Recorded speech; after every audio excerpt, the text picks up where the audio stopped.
at Ron from behind. His eyes were wide, bloodshot, creeped me out, to say the least. Ron hadn't noticed him, but then I saw something that scared me. On his back was a holster, and in that holster was a machete. I looked back at Ron, lowered my voice. Ron, don't look behind you. There's a man staring at you from outside, and he has a machete. Ron's expression changed, but he didn't panic. He simply sat there and said, "Okay." We sat there quietly, not knowing what to do other than wait for the man to leave.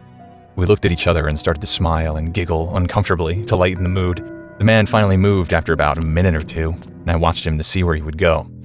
He moved around to the back of the restaurant, pressed his face up against another window.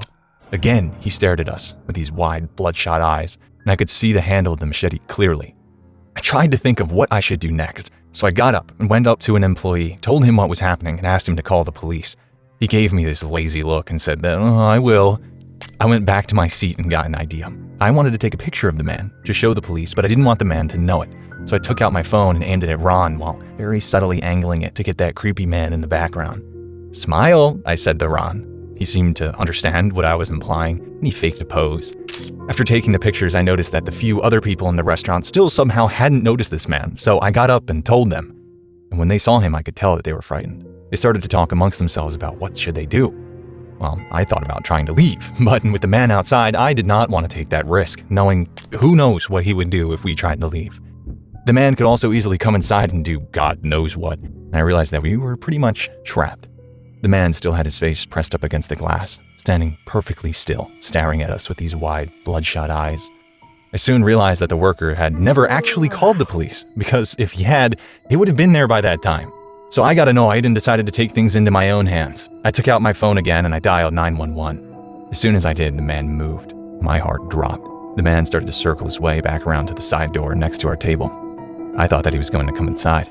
Instead, luckily, he got on that bike that was parked right outside our window, and he rode away. I watched as he rode behind another building, and I breathed this sigh of relief. Ron got the restaurant manager while I described what the man looked like to the police. He told me that they would look for him, but they probably wouldn't be able to charge him with anything since he technically hadn't really committed any crimes.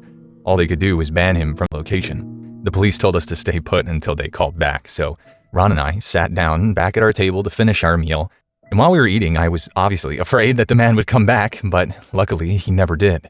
We saw police in their cars outside searching for him. When the police finally called back, they told me that they couldn't find anyone who fit the description I gave them, but they were sure it was safe to leave. So I thanked them and hung up.